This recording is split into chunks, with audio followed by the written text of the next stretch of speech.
Shalom, selamat pagi anak-anak. Berjumpa lagi dengan saya, Bapak Budiono, dalam pendidikan agama Kristen dan budi pekerti.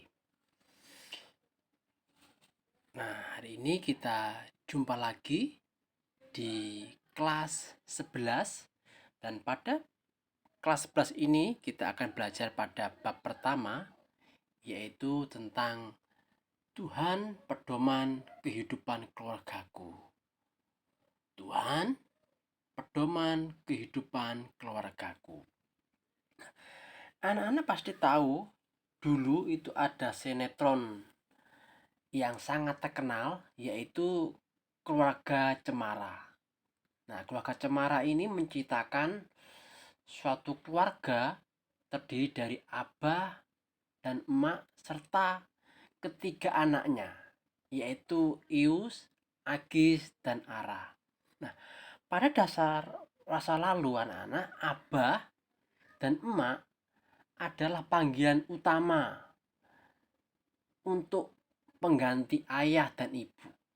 Khususnya orang-orang Betawi, itu nama ayah itu abah, nama ibu itu emak. Ya. Nah, sinetron ini mengajarkan nilai-nilai tentang pentingnya atau prinsip kehidupan yang sangat terpuji. Meski hidup sederhana, ini abah dan emak ini selalu menanamkan pentingnya nilai-nilai kejujuran dalam keluarga. Abah ini digambarkan sebagai kepala rumah tangga yang bekerja sebagai penarik becak yang sangat hangat, sabar dan penuh keteladanan bagi keluarganya. Meskipun dia sering diperlakukan jahat oleh orang lain, Abah selalu sabar dan tabah menjalaninya. Nah, sikap emak yang adalah seorang ibu rumah tangga namun penuh pengertian dan pengabdian kepada abah dan anak-anaknya. Juga Iwis, Agil, dan uh,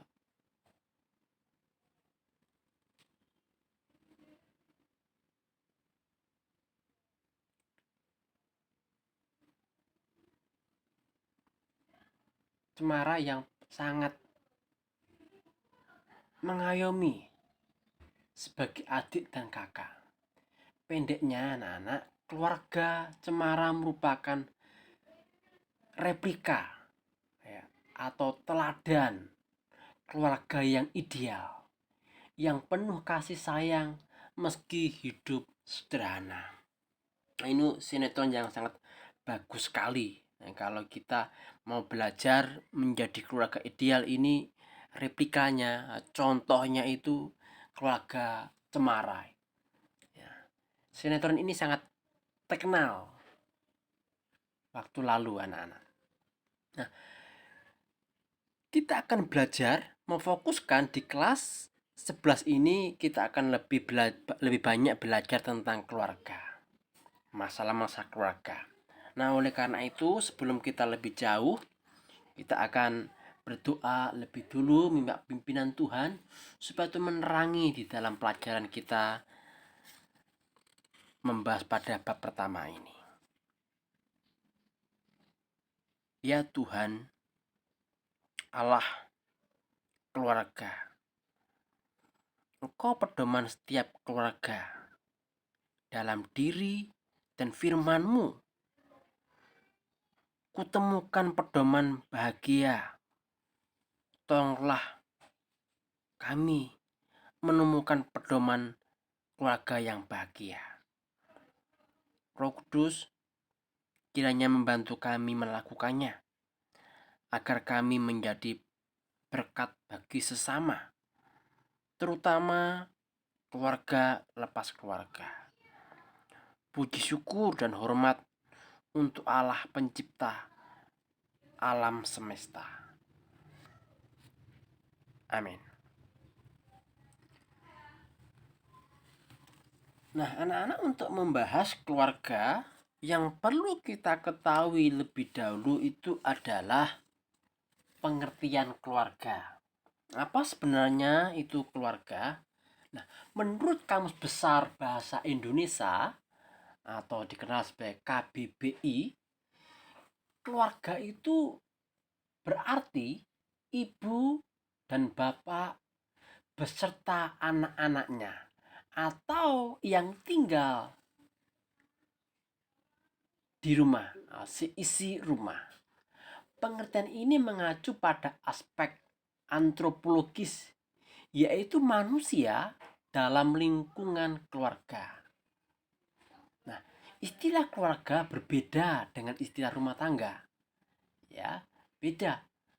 Rumah tangga lebih bersifat material, ekonomis, yaitu sesuatu yang berhubungan dengan urusan kehidupan dalam rumah, seperti belanja dan sebagainya.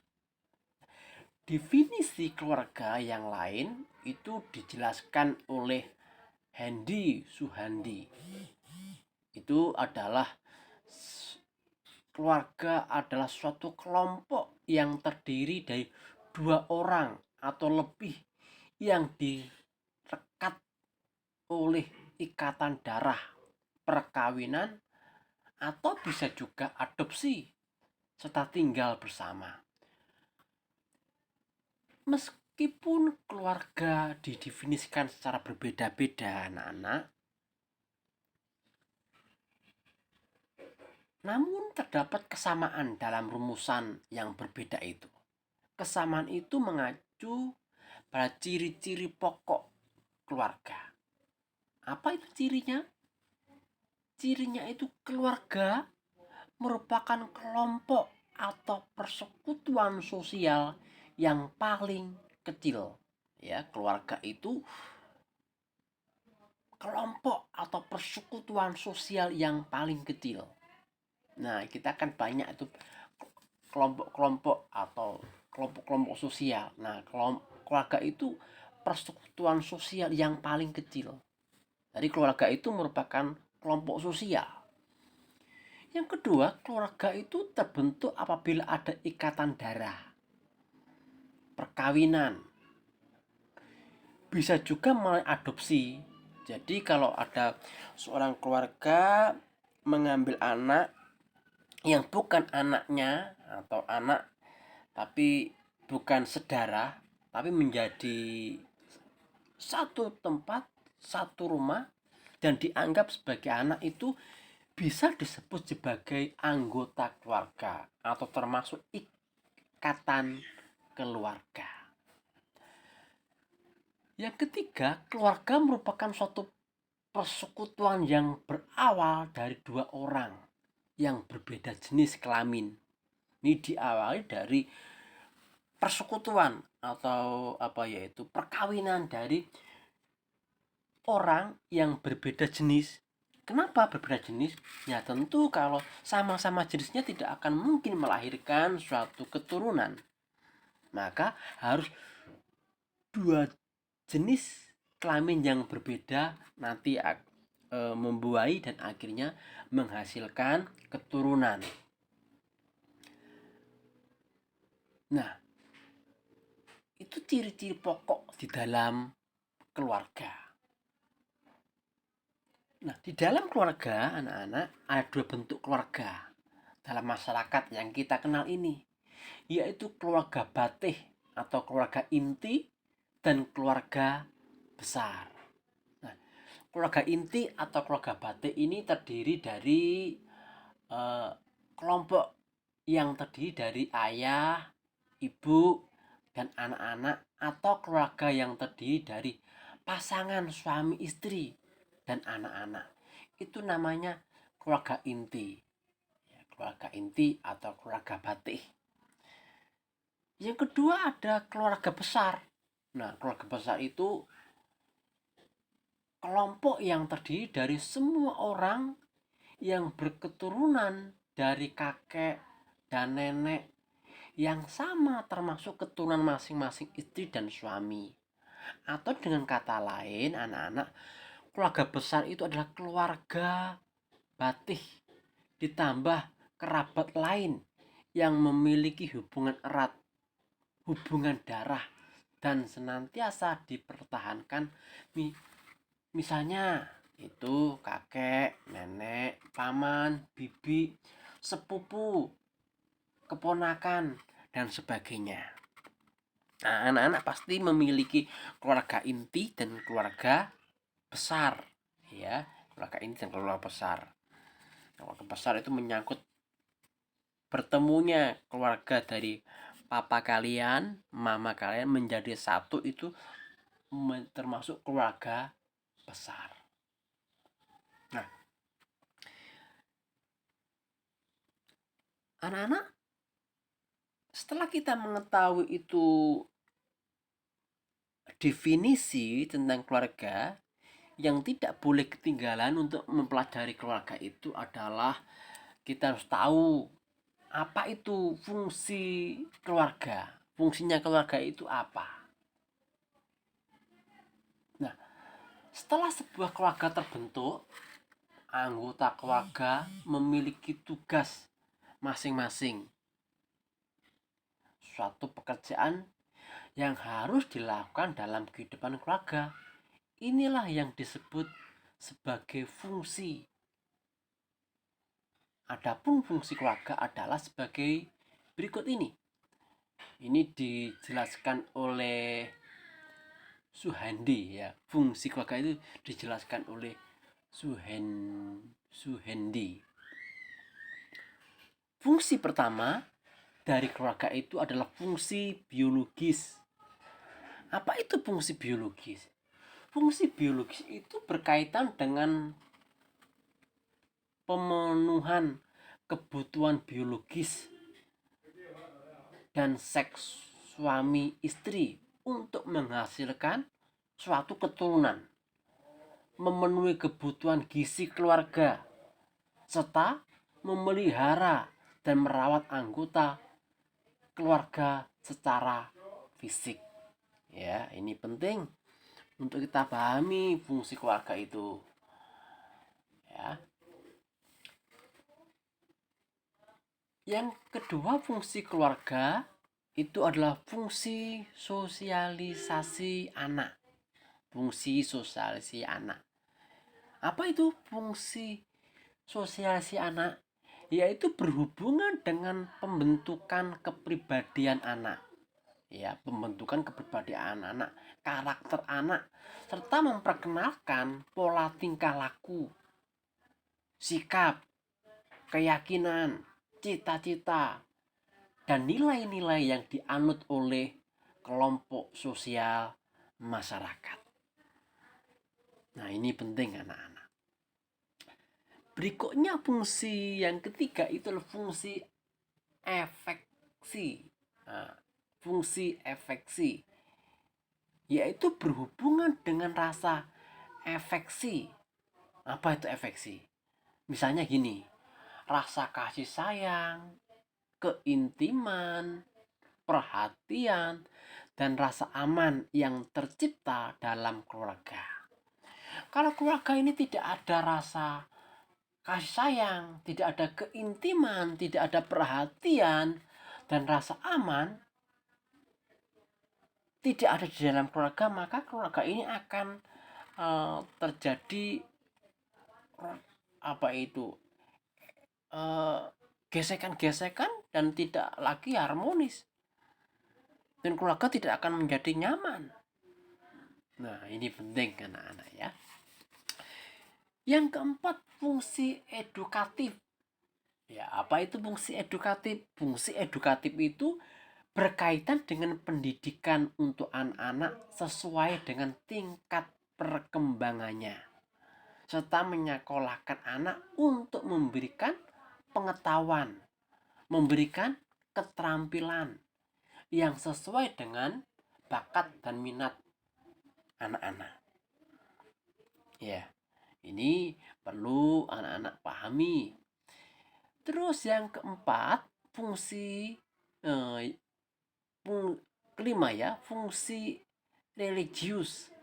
Fungsi religius ini mendorong dikembangkannya seluruh anggota menjadi insan-insan agama yang penuh ketakwaan kepada Tuhan Yang Maha Esa, serta menunjukkan penghayatan dan perilaku nilai-nilai agama. Yaitu berhubungan dengan keagamaan, ya, berhubungan dengan keagamaan. Berikutnya fungsi keluarga itu fungsi protektif. Nah, fungsi ini bertujuan agar memberikan tempat yang nyaman bagi anggota keluarga dan memberikan perlindungan secara fisik, secara ekonomi maupun psikologis bagi seluruh anggota keluarga, ya. Anggota keluarga itu keluarga harus saling mendorong, saling memberikan perlindungan. Nah, sama seperti Waka Cemara itu, ayah, abah itu melindungi, kakaknya melindungi adiknya, ya, melindungi adiknya, menjaga adiknya. Ini penting. Lalu berikutnya fungsi rekreatif. Nah, fungsi ini bertujuan untuk mencari hiburan, memberikan suasana yang segar dan gembira dalam lingkungan keluarga. Jadi rekreasi, berlibur ini penting. Karena apa? Ini melepaskan kepenatan, kejenuhan. Ya, ayah, ibu, papa, mama beserta anak-anaknya liburan, ya, bersama-sama untuk melepaskan kepenatan-kepenatan di dalam keluarga, di dalam pekerjaan, di dalam studinya. Ini perlu dilakukan. Fungsi berikutnya itu fungsi ekonomis. Ya, fungsi ekonomis itu berkaitan dengan orang tua yang mencari sumber-sumber penghasilan untuk memenuhi kebutuhan keluarga dan pengaturan penggunaan penghasilan keluarga untuk memenuhi kebutuhan keluarga. Nah, berikutnya fungsi status sosial. Nah, fungsi status sosial. Fungsi status sosial ini itu keluarga akan mewariskan kedudukannya kepada anak-anaknya. Karena kelahiran anggota keluarga biasanya itu dihubungkan dengan sistem status, ya, sistem status. Selain itu, status individu juga dapat berubah melalui perkawinan dan usaha-usaha yang dilakukan oleh seseorang. Nah, anak-anak, selain fungsi keluarga yang sudah diuraikan ini, secara khusus menurut iman Kristen, fungsi keluarga seperti yang dipaparkan dalam kitab suci orang Kristen, yaitu fungsinya, ya, menurut iman Kristen itu yang pertama adalah sebagai tempat sekerja Allah dalam mengelola alam semesta dan segala isinya. Ya, fungsi keluarga itu sebagai teman sekerja Allah dalam mengelola alam semesta dan segala isinya. Alam perlu dikelola, ya, dikelola. Ini adalah dikerjakan oleh keluarga dan menjadi teman sekerja Allah. Nah, ini anak-anak bisa lihat dalam Kejadian 1 ayat 28. Anak-anak akan mengetahui di situ. Nah, manusia diciptakan sesuai gambar dan rupa Allah. Atau dalam bahasanya itu imago Dei. Artinya manusia merupakan perpanjangan tangan Tuhan di bumi ini untuk menjaga seluruh ciptaan Tuhan, termasuk dalam hubungan antar sesama dan juga alam. Nah, setiap manusia termasuk keluarga bertanggung jawab untuk menciptakan relasi yang baik dengan sesama dan menjaga kelestarian alam. Misalnya dengan memanfaatkan hasil alam secara bijak. Untuk apa? Untuk memenuhi kebutuhan sehari-hari, menjaga kebersihan, ya, dan keindahan alam, ramah terhadap lingkungan, dan sebagainya. Nah, salah satu contoh misalnya ketika anak-anak itu ada sampah yang berserakan di kelas, ya dipungut, dimasukkan ke sampah. Itu termasuk menjaga kelestarian alam. Ya, itu termasuk menjaga kelestarian alam. Nah, yang kedua, fungsi kedua sebagai lembaga pendidik utama dan pertama. Keluarga itu berfungsi seperti sekolah anak-anak, ya. Pendidik, mendidik anak-anak. Yang utama dan pertama, sebelum masuk sekolah, keluarga menyekolahkan dulu, mendidik anak-anak dulu. Ini penting. Jadi bukan sekolah, tapi keluarga juga merupakan pendidikan yang paling pertama dan yang paling utama. Nah, contoh anak-anak, bayangkan saja, anak-anak ada di sekolah berapa jam? Ya, selebihnya itu anak-anak ada di rumah. Dan di rumah anak-anak akan diajari oleh orang tua bagaimana meletakkan sepatu, bagaimana menyisir rambut, bagaimana menata baju, nyuci baju, dan sebagainya. Itu diajarkan oleh orang tua. Bukan hanya masalah-masalah praktis, masalah-masalah etika, ya bagaimana kalau bertemu dengan orang tua, jika dikasih bilang apa, dan sebagainya. Siapa yang mengajarkan? Keluarga, orang tua. Itu merupakan sarana pendidikan. Jadi penting sekali anak-anak. Maka di dalam kelas 11 ini kita gunakan banyak waktu untuk membahas tentang keluarga. Anak-anak, yang ketiga, menurut iman Kristen, fungsi keluarga sebagai wadah semua anggota keluarga dalam mengekspresikan kasih, kesetiaan, dan sikap saling menghormati. Nah, bisa melihat di dalam Efesus itu anak-anak, ya. Dalam Efesus itu Anda bisa membaca di situ.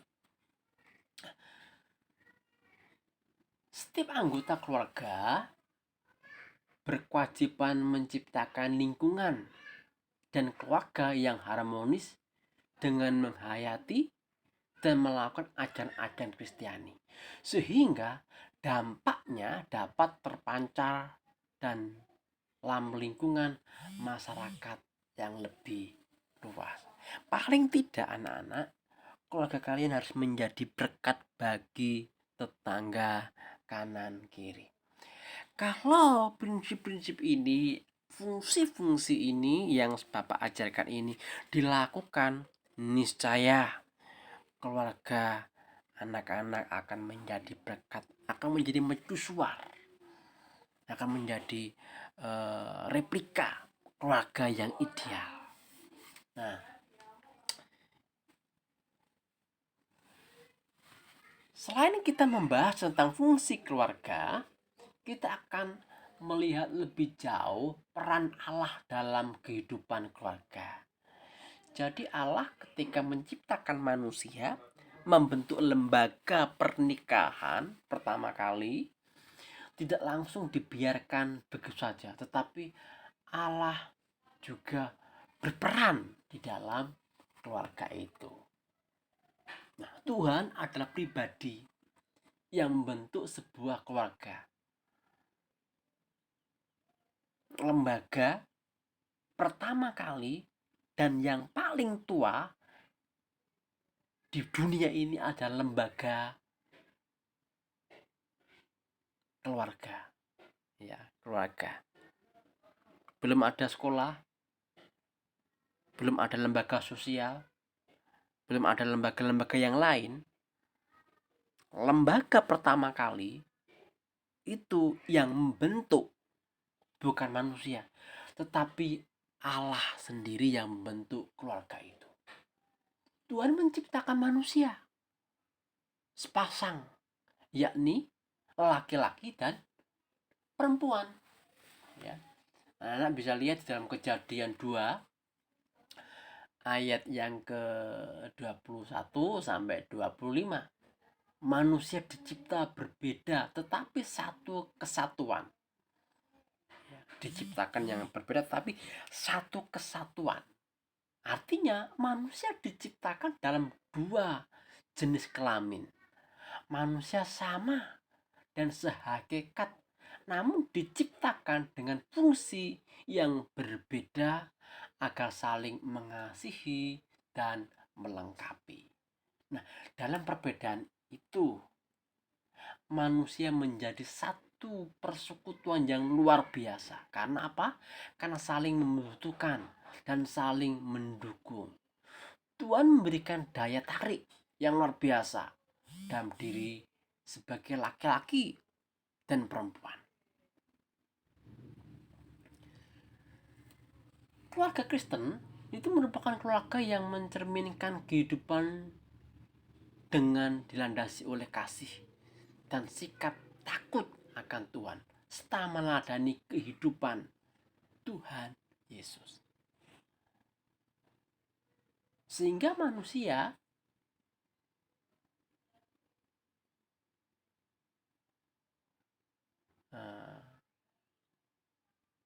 maksud saya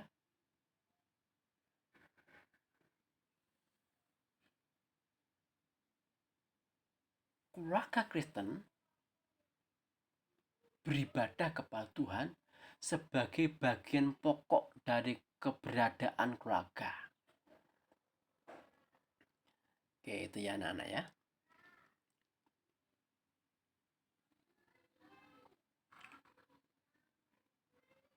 Oke, kita akan coba melihat itu. Ini Rasul Paulus itu menyebutkan bahwa keluarga Kristen harus hidup dengan menjadikan Kristus sebagai kepala keluarga. Anak-anak bisa lihat 1 Korintus pasal 11 ayat yang ketiga. Kan Tuhan Yesus secara pribadi sangat mengasihi dan memimpin keluarga. Hal ini nampak ketika ia mulai menyatakan diri sebagai juru selamat pada pernikahan di Kana. Kalian ingat ya, itu cerita di sekolah minggu itu. Tuhan Yesus itu apa itu menyelamatkan keluarga yang memberikan hajat ya pernikahan itu kehabisan anggur. Lalu ini kalau dalam suatu pesta kehabisan hidangan, ini sangat memalukan tuan rumahnya, itu sangat malu dan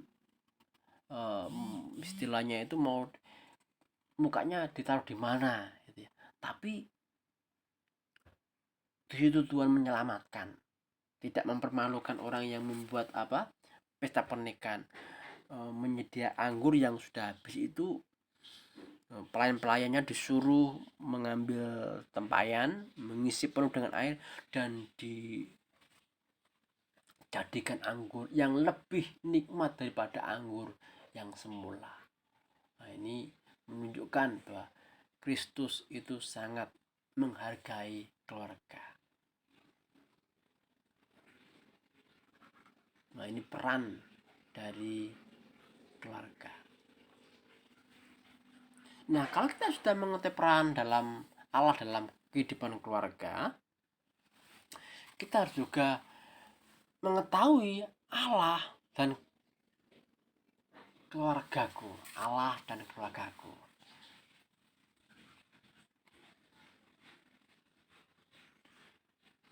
Anak-anak, seorang anak yang berkembang menjadi remaja seusia kalian mempunyai dua dimensi kehidupan yang sedang akan dijalani.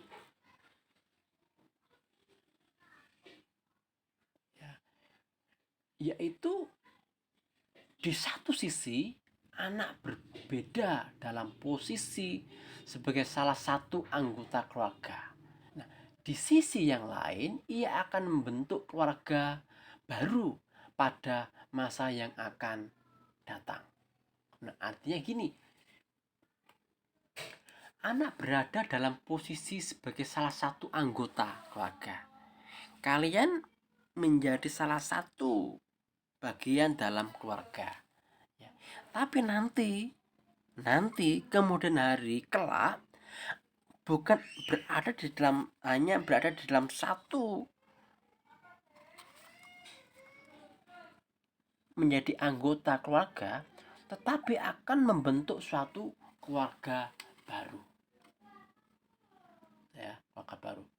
Nah, berkaitan dengan hal ini anak-anak, keluarga Kristen pada masa kini perlu menyadari peranannya, ya, dengan cara memperlakukan nilai-nilai kehidupan baik secara biblical maupun teologis, sehingga menjadi perpanjangan peran Allah dalam kehidupan keluarga Kristen secara utuh. Yang pertama, keluarga sebagai pusat pembentukan kehidupan rohani. Ya, keluarga sebagai pembentukan kehidupan keluarga rohani. Dari keluarga kita mempelajari pola-pola hubungan akrab dengan orang lain. Nilai-nilai yang ditanamkan oleh orang tua kalian. Ide-ide dan perilaku yang berproses hari demi hari, tahun demi tahun. Ya. Di samping keluarga juga terdapat sekolah. Ya. Ada gereja, ada kelompok masyarakat yang juga berperan membentuk jati diri dan kehidupan rohani. Jadi banyak sekali yang membentuk karakter kalian. Keluarga yang paling utama, lalu ada gereja, ada sekolah, ada masyarakat. Semuanya itu akan membentuk, akan mengaruhi kalian. Maka kalian harus mencari teman yang baik. Yang baik. Kenapa? Karena teman kalian akan mempengaruhi, akan ikut ambil bagian membentuk karakter kalian. Nah, yang kedua, keluarga sebagai tempat bernaung kudus. Ya, keluarga sebagai tempat bernaung kudus. Apa maksudnya?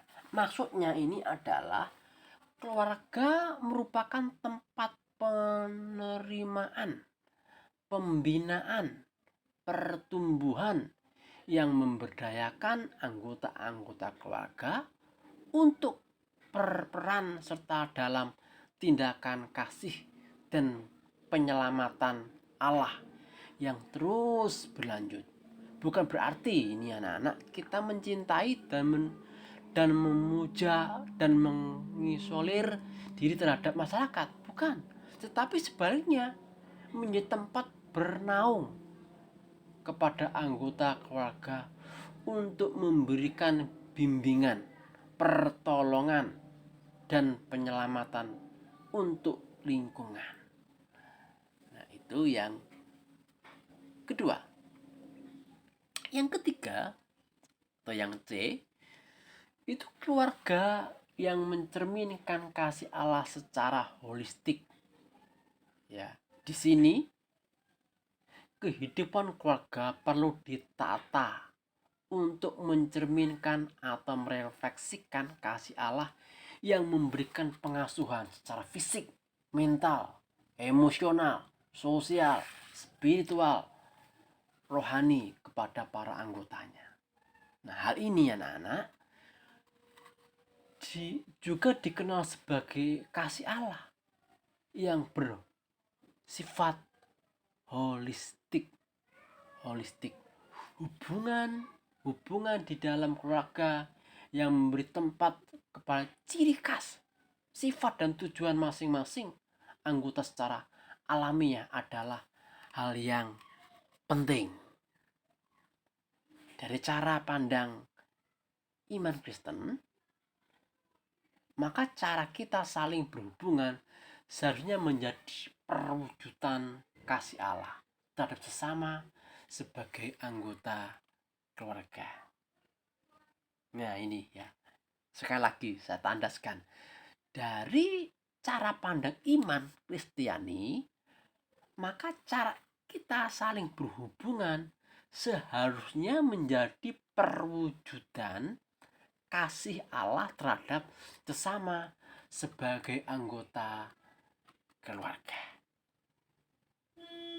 Itu yang ketiga. Yang terakhir, yang keempat, keluarga sebagai pencerita. Ya, keluarga sebagai pencerita, maksudnya keluarga adalah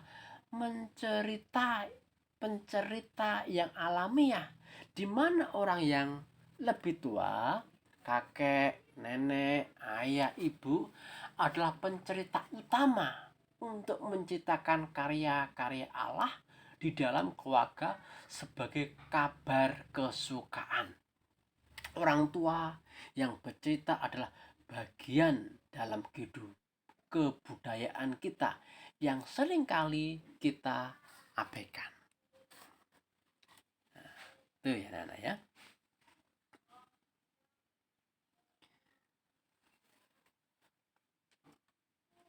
Melibatkan Tuhan dalam kehidupan keluarga.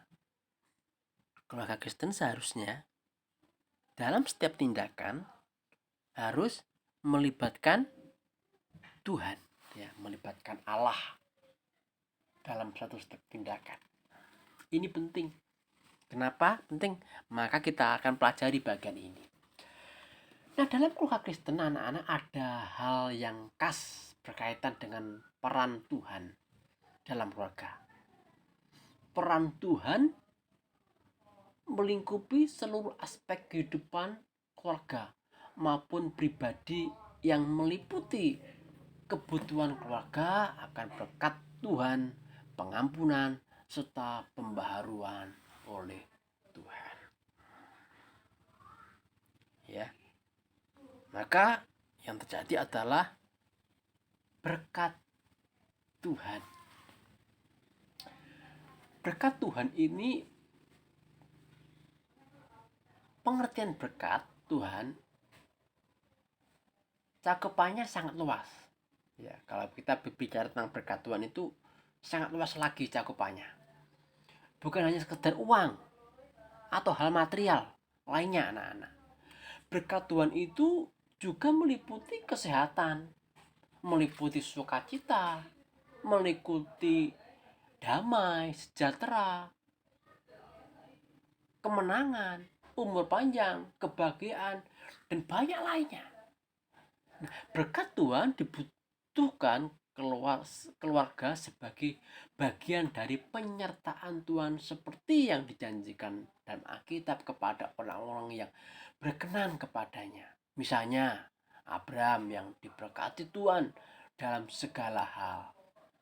Ya.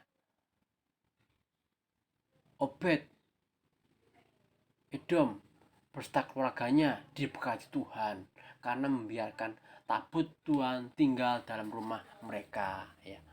Berkat Tuhan juga akan diterima oleh keluarga Kristen pada masa kini yang tetap setia, berpedoman, dan berpegang kepada Tuhan, seperti ucapan berkat yang ditulis dalam bilangan bilangan 6 ayat 24 sampai 26 itu, ya. Jadi berkat Tuhan bukan hanya berlaku di zamannya Abraham, zamannya Obed, enggak. Di keluarga kalian masing-masing berkat Tuhan akan dicurahkan, ya, diberikan, dipercayakan kepada keluarga kalian selama kalian taat kepada perintah-perintahnya. B, yang kedua, itu adalah berkaitan dengan pengampunan Tuhan. Nah, tak seorang pun yang hidupnya itu sempurna di dunia ini. Tidak ada manusia itu yang sempurna, tidak ada. Ya. Nabi-nabi pun juga melakukan dosa. Ya, nggak ada yang sempurna di dunia ini. Nah, termasuk kalian, termasuk saya juga nggak sempurna. Nah, kita berbuat dosa dalam pikiran, dalam perkataan, maupun dalam perbuatan. Nah, kematian Tuhan Yesus Kristus itu merupakan tanda kasih yang sangat besar kepada umat manusia sebagai Tuhan yang Maha Pengampun. Nah, bisa lihat dalam Efesus 1 ayat yang ke-7. Seperti yang Tuhan mengampuni, kita sebagai orang Kristen harus bisa mengampuni orang yang bersalah kepada kita. Pengampunan adalah sesuatu yang sangat indah, anak-anak. Ya. Kalau kita bisa mengampuni, itu sesuatu yang sangat indah. Karena apa? Karena selalu membawa kedamaian. Orang yang mengampuni itu akan mengalami kedamaian, akan mengalami keharmonisan, menumbuhkan persekutuan, dan hubungan yang baik dengan sesama. Sehingga pengampunan ini menjadi salah satu kekasan keluarga Kristen yang menjadikan Tuhan sebagai pedoman kehidupan keluarga. Ya, keluarga Kristen harus ditandai dengan mau memberikan pengampunan kepada yang lain. Nah, bisa dibayangkan jika dalam kehidupan keluarga, baik antara orang tua dengan anak maupun antara anak-anak tidak bisa saling mengampuni dan memaafkan, maka yang tumbuh apa dalam keluarga itu? Rasa kepahitan, apalagi ketidakharmonisan, apalagi kebencian yang sama sekali tidak menunjukkan kehadiran Tuhan. Ya. Maka pengampunan itu penting sekali. C. Yang ketiga, pembaharuan oleh Tuhan. Nah, pembaharuan oleh Tuhan. Pembaharuan oleh Tuhan sering disebut juga dalam kekristenan sebagai hidup baru. Ya, sebagai hidup baru. Artinya apa? Artinya manusia memulai kehidupan yang lebih baik dan berarti di dalam Kristus.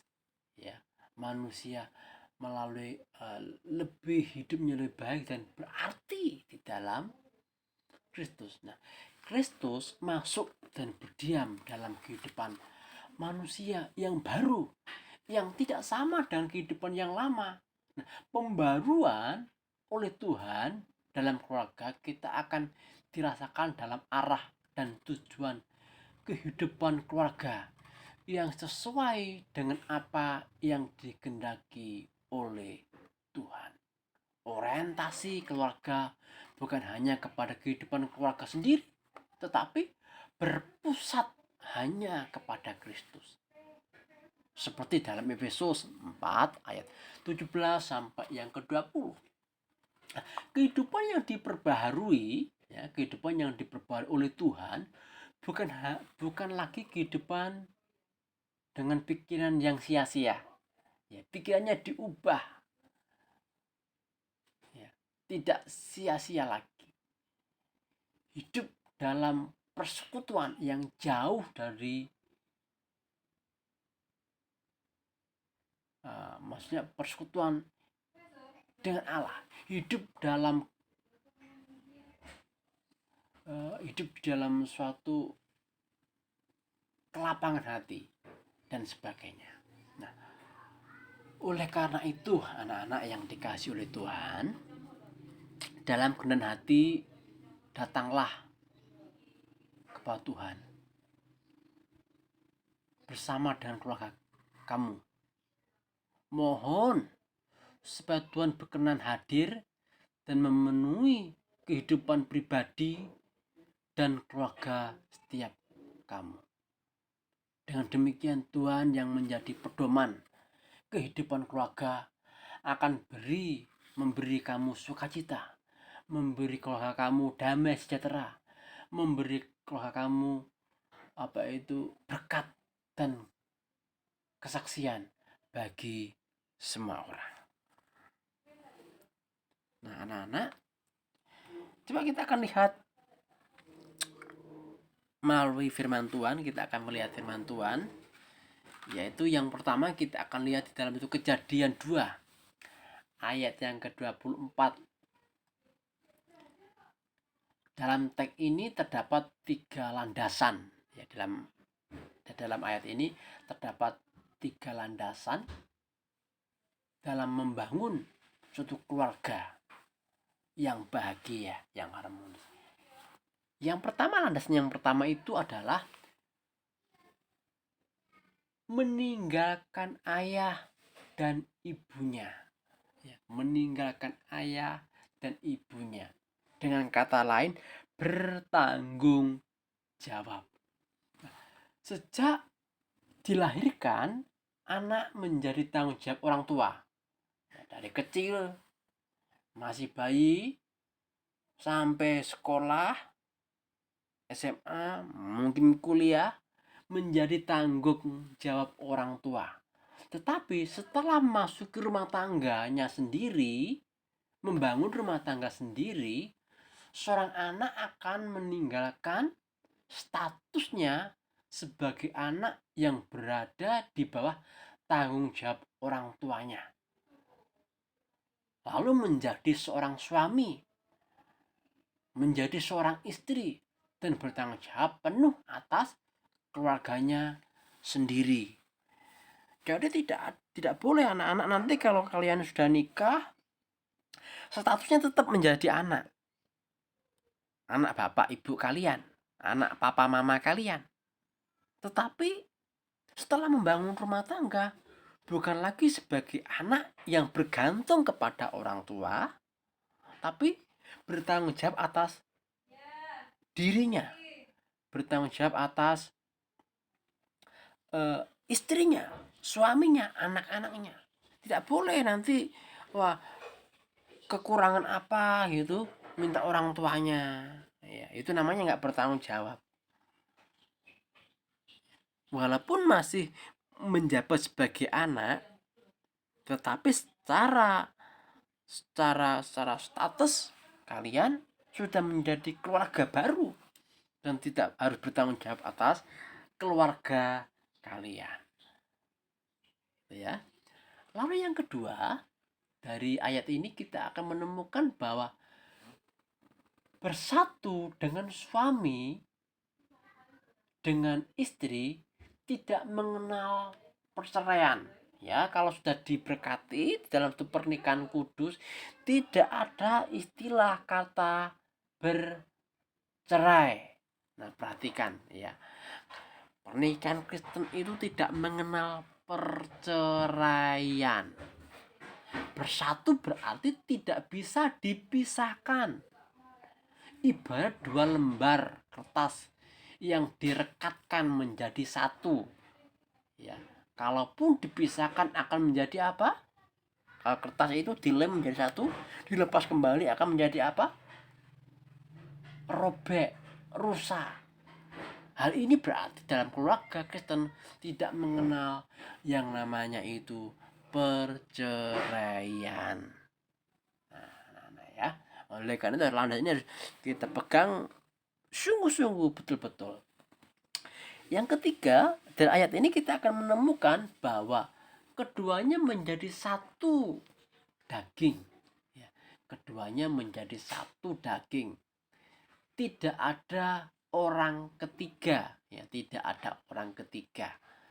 Satu daging merupakan aspek hubungan seksual dalam pernikahan. Seks adalah anugerah Allah yang kudus, yang harus dihargai. Karena ini pemberian Allah. Pemberian Allah apa? Selalu baik. Yang ditempatkan oleh Tuhan hanya dalam kerangka pernikahan yang resmi. Jadi di luar pernikahan adalah dosa dan tidak boleh dilakukan. Karena telah menjadi satu daging, maka dalam keluarga Kristen tidak ada pihak yang ketiga. Itu kira-kira pengertian penjelasan dari kitab Kejadian 2 ayat 24, anak-anak. Lalu yang kedua, kita bisa belajar dari 1 Korintus 11 ayat yang ketiga.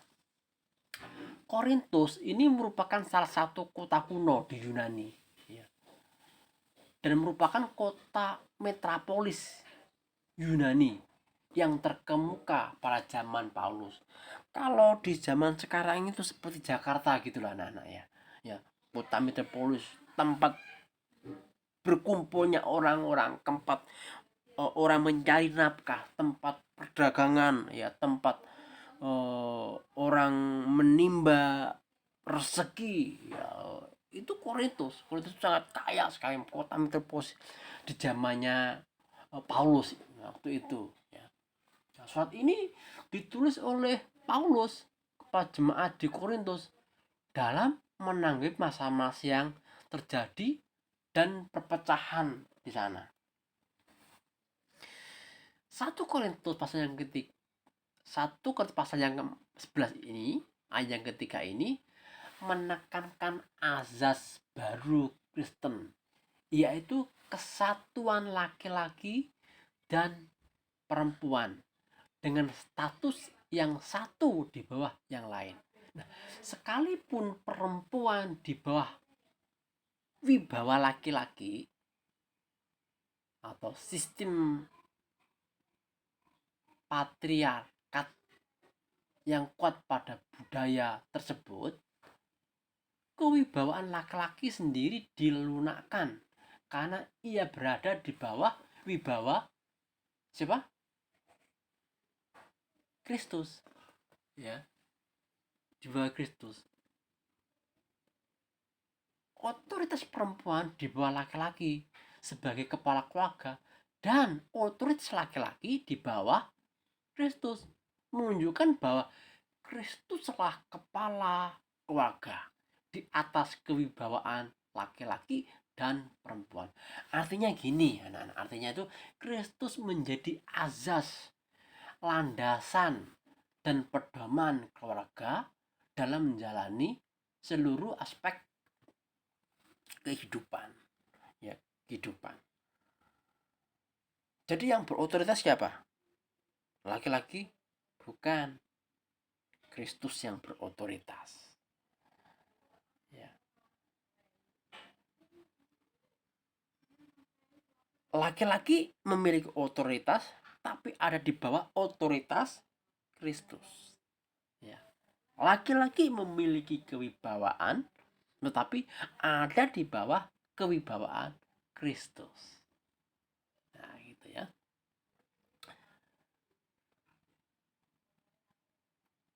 Yang terakhir, Yohanes 2 ayat 1 sampai yang ke-11. Nah, Injil Yohanes ini dalam tulisannya berbeda dengan ketiga Injil yang lain. Apa itu Injil yang lain tuh? Matius, Markus, Lukas, itu berbeda. Yang diikutinya dalam perjanjian baru. Nah, dalam Injil Yohanes ini, anak-anak, keilahian Yesus sebagai anak Allah ditekankan.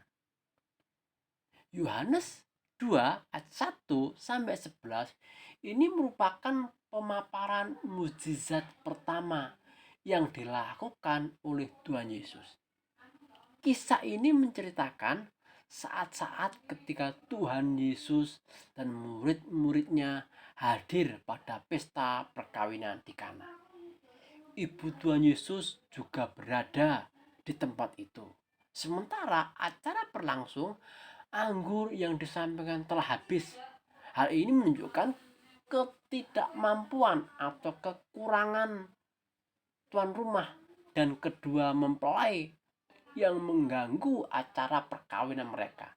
Kehabisan anggur juga merupakan hal yang sangat memalukan bagi tuan rumah apabila gagal menyediakan anggur yang cukup bagi tamu-tamunya yang hendak dijamu. Tetapi ketika Tuhan Yesus campur tangan dengan meminta pelayan menyediakan tempayan berisi air yang kemudian berubah menjadi anggur, yang ternyata dapat memuaskan tamu-tamu yang hadir. Masalah terselesaikan. Air yang berubah menjadi anggur memiliki kualitas yang lebih bagus dibandingkan dengan anggur yang disiapkan oleh tuan rumah sebelumnya. Nah, teks ini menunjukkan cinta dan perhatian Tuhan yang begitu besar bagi keluarga. Ketika manusia menjadikan Tuhan sebagai pedoman dan dasar dalam kehidupan, keluarga mampu